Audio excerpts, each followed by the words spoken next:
Bienvenidos y bienvenidas a un nuevo video de Historia en Pantuflas. En esta oportunidad vamos a hablar de las reformas borbónicas.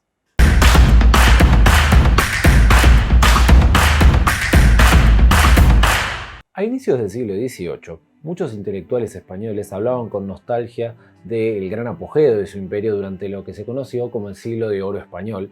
No solo hacía referencia al tremendo crecimiento como potencia de España, sino también un gran florecimiento cultural, artístico y literario. Sin embargo, a inicios del siglo XVIII esto ya daba muestras de haber terminado y el resquebrajamiento que empezaba a mostrar el Imperio Español entraba en una decadencia que sería definitiva. Los motivos de este debilitamiento tan fuerte son tanto internos como externos, pero hay que tener muy en cuenta el crecimiento de países que empiezan a convertirse en potencias como Inglaterra, Francia, Holanda y Portugal. La muerte del rey Carlos II en noviembre de 1700 dejaba sin sucesión a la dinastía de los Habsburgo en España. Felipe d'Anjou, nieto del rey de Francia, ingresó desde Navarra ocupando el trono y convirtiéndose así en Felipe V de España de la familia Borbón. Esto generó una guerra de sucesión por el trono, pero la guerra civil acarrió el involucramiento de otras potencias europeas al conflicto. Este enfrentamiento duraría más de 15 años, dejando consecuencias negativas y pérdidas territoriales en los reinos españoles de Europa. Para levantarse, los reyes borbónicos llevaron adelante una serie de reformas que pasaron a la historia como reformas borbónicas, enmarcadas en las ideas del despotismo ilustrado. ¿Qué significa esto? Que si bien los reyes continuaban gobernando con poder absoluto, comenzaron a rodearse de intelectuales que les brindaban ideas para llevar adelante el Estado con mayor racionalidad y modernización. La corona era responsable del progreso técnico, económico, educativo y cultural del país.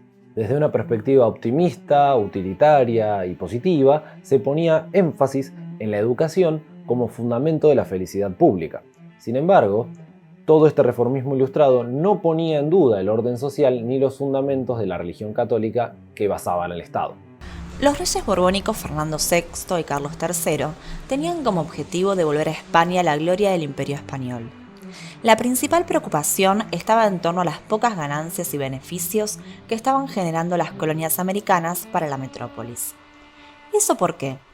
La falta de inversión, el agotamiento de las vetas más ricas y accesibles de oro y plata y la tremenda mortandad de la mano de obra indígena habían provocado un estancamiento de la producción minera. Esta crisis, en la principal actividad del sistema colonial, provocó una caída de las exportaciones en metales preciosos hacia la metrópolis.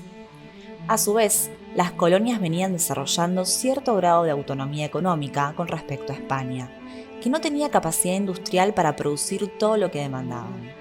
Se fue conformando un espacio económico en las colonias que se sustentaba sobre las relaciones mercantiles locales, regionales e internacionales, principalmente las provenientes de Inglaterra, Francia, Holanda y Portugal. El monopolio comercial que España intentó mantener durante siglos con sus colonias hacía agua por todos lados.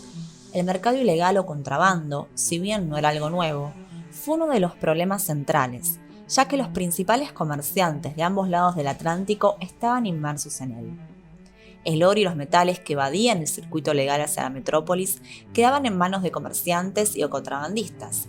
Es más, algunos historiadores se animan a decir que el porcentaje de comercio ilegal era igual o tan grande como el legal. Otro factor clave era la distancia. Las autoridades metropolitanas tenían dificultades para hacerse escuchar y obedecer en territorios tan inmensos, lo que generaba problemas en el control administrativo colonial. Como contrapartida, las élites locales habían adquirido una relativa autonomía respecto de las autoridades metropolitanas. Se había desarrollado un fuerte vínculo entre estos miembros de la élite local y los funcionarios coloniales, favoreciendo el desarrollo de intereses privados por sobre los de la corona. Por último, los territorios americanos se encontraban en constante amenaza por el resto de las potencias europeas, lo cual hacía imperativo el desarrollo de un sistema de defensa adecuado por parte de la monarquía española. Ante este panorama tan complicado y con el objetivo de que las colonias volviesen a ser el motor económico del imperio, los reyes llevaron adelante una serie de reformas que, como ya dijimos, pasaron a la historia como reformas borbónicas, pero que hay que entender que no fueron un plan establecido, tipo vamos a hacer esto, esto y esto, sino que varios reyes, y no todos los de la dinastía de los Borbones, fueron los que De a poco, y a medida que iban surgiendo las cuestiones, iban tomando medidas. Principalmente puede atribuirse esto a Felipe VI y a Carlos III de Borbón. Las guerras con otros países y las tensiones internas generaron un gran debilitamiento y una fuerte pérdida de control y eficacia en todo el imperio. Y para solucionar esto, lo que se trató de hacer fue basar cada vez más las decisiones dentro de la figura del rey, centralizar el poder. Para lograr esto, era necesario hacer que las colonias perdieran bastante de la autonomía y el poder propio que habían conseguido en todo este tiempo. Básicamente era barajar las cartas otra vez y dar de vuelta. Era necesario disminuir la injerencia de potencias europeas y aumentar la cantidad de recursos que se transferían desde América hacia la metrópolis. Para lograr esto, los Borbones consideraron que España debía convertirse en un centro de productos manufacturados que abastecería a las colonias. Estas debían producir y elaborar materias primas y alimentos que no entrasen en conflictos con las producciones metropolitanas. En este sentido, se buscaba crear economías complementarias que llevarían a reducir la autosuficiencia relativa de la que había gozado la América española durante el siglo XVII. Se mantenía el monopolio por el cual las colonias solo podían comerciar con algunos puertos de la metrópolis. Lo primero que se reemplazó fue el sistema de flotas y galeones, que tenía la particularidad de ser extremadamente lento. En 1731 se permitió que cualquier navío español registrado tuviese contacto comercial con la América española. Si bien por un lado se fomentaba el crecimiento del comercio marítimo, por el otro, los barcos debían afrontar las rutas comerciales de manera solitaria, lo cual los exponía a los peligros de alta mar, como los ataques de barcos extranjeros o piratas. También se aplicó una reducción en los impuestos de mercancías que provenían de la península ibérica. Estas medidas dieron resultados positivos, lo cual llevó a que en 1778 se estableciera el Reglamento de Libre Comercio. ¿Pero esto era el fin del monopolio? No. El monopolio seguía rigiendo entre España y sus colonias. La diferencia estaba en que a partir de ese reglamento se habilitarían más puertos, tanto en España como en América, para realizar actividades comerciales.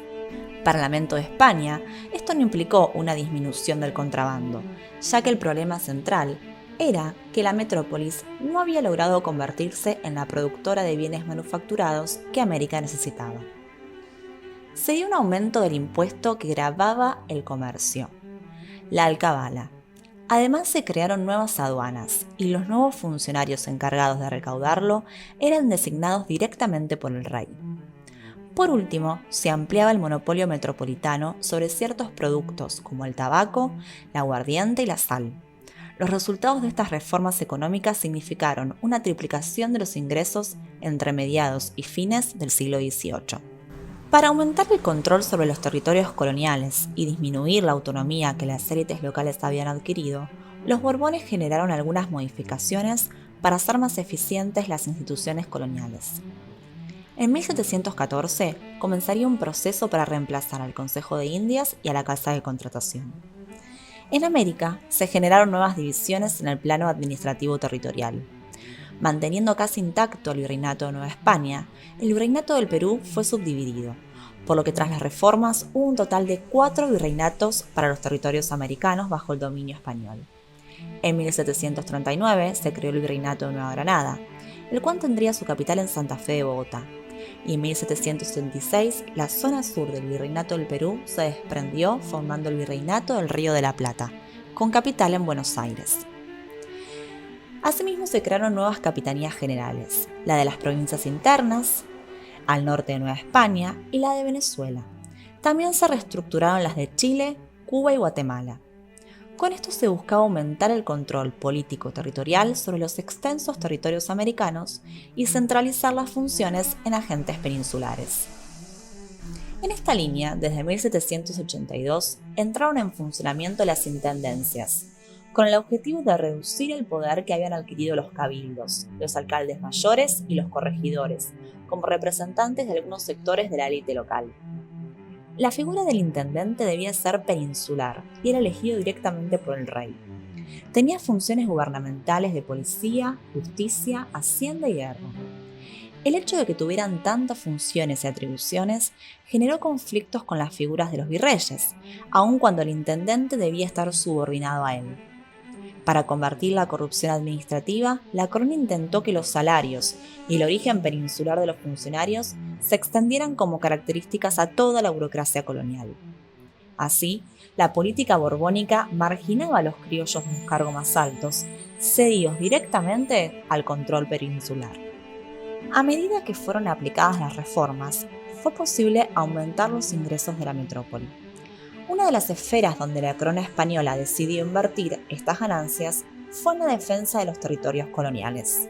El sistema defensivo español era prácticamente el mismo en el siglo XVIII que en el siglo XVI después de la conquista. Pero en 1762, La Habana, en Cuba, y Manila, en las Filipinas, cayeron bajo control británico, lo que generó una muy fuerte impresión en todo el Imperio español y se hizo necesario entonces una reforma militar. Y ese cambio se planteó en los siguientes términos. De un sistema defensivo parcial con algunos puntos estratégicos se pasaba a un sistema defensivo total. O eso se intentó. En realidad hubo un gran aumento de la cantidad de efectivos, o se intentó un gran aumento de la cantidad de efectivos que integraban los regimientos regulares y se hizo necesario la construcción de fuertes, fortines y pasos fronterizos en cada lugar. En estas renovaciones estratégicas también se planteó renovar y modernizar la flota marítima. Otra de las reformas militares tuvo que ver con la reorganización y ampliación del sistema de milicias. Las milicias estaban conformadas por vecinos de las ciudades. Las mismas tenían la finalidad de defender el territorio frente a los ataques exteriores, disturbios o rebeliones internas. Lo que diferencia a la milicia de un ejército regular es que los milicianos tienen una instrucción militar más elemental y básica respecto de un soldado que forma filas del ejército, y además no marcha fuera de su ciudad. Esto determinó que las milicias estuviesen a cargo de oficiales peninsulares con instrucción militar avanzada y profesional. Enmarcado en los parámetros de la sociedad estamental y de castas, al principio solo se convocaba a los vecinos, pero con el tiempo, las urgencias de personal permitieron a las milicias incorporar indios, pardos y morenos. Aparte de los voluntarios, la milicia contó con dos mecanismos más para incorporar personas a sus filas. En primer lugar, la leva de los individuos considerados vagos, y en segundo lugar, las quintas, que implicaba que un quinto de la población joven de un poblado debía ser designado para recibir instrucción militar. La centralización de las reformas también llegó al plano religioso. En 1767, Carlos III decretó la expulsión de todos los jesuitas del Imperio Español. Ahora bien, ¿por qué se tomó esta medida? En primer lugar, los jesuitas eran leales y obedecían a la figura del Papa, lo que era incompatible con la política regalista de la corona española. El regalismo sostenía que el poder del monarca era superior al del Papa, en lo relativo a los asuntos religiosos en los territorios controlados por la monarquía española. En segundo lugar, las misiones jesuíticas habían logrado adquirir vastos territorios dentro de la América española, lo cual implicaba también que tenían un control sobre un gran número de indígenas. Esto explicaba que los jesuitas tuviesen éxito económico y un alto grado de autonomía. Para varios actores históricos de la época, la Compañía de Jesús actuaba como un estado autónomo dentro del territorio perteneciente a la corona española, lo cual tenía como consecuencia que los indígenas tuviesen una mayor fidelidad hacia los jesuitas que al rey de España. Asimismo, la influencia jesuítica también aparecía en los centros universitarios y colegios reales, porque en su mayoría estaban controlados por la orden. Esto ponía obstáculos a los objetivos planteados por la corona en torno a centralizar y jerarquizar las colonias.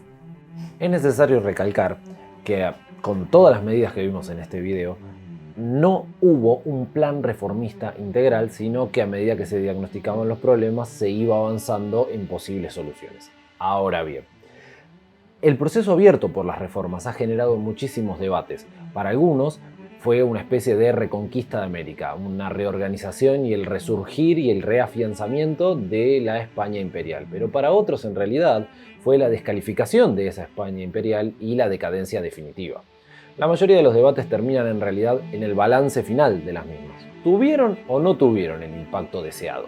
Y aunque no hay acuerdo entre los historiadores acerca de esa gran pregunta, en realidad tenemos que establecer que generaron una gran cantidad de tensiones, tanto externas como internas, pero principalmente hacia el interior del imperio, entre ciudades por sus categorías dentro de la nueva organización, y también entre los funcionarios, algunos que habían sido excluidos y otros que pasaban a ocupar cargos importantes. Eso generaría revueltas, generaría tensiones, pero las veremos en otro video. Espero te haya gustado el video. Ya que estás, suscríbete, comentá, danos me gusta o criticá. Nos vemos la próxima.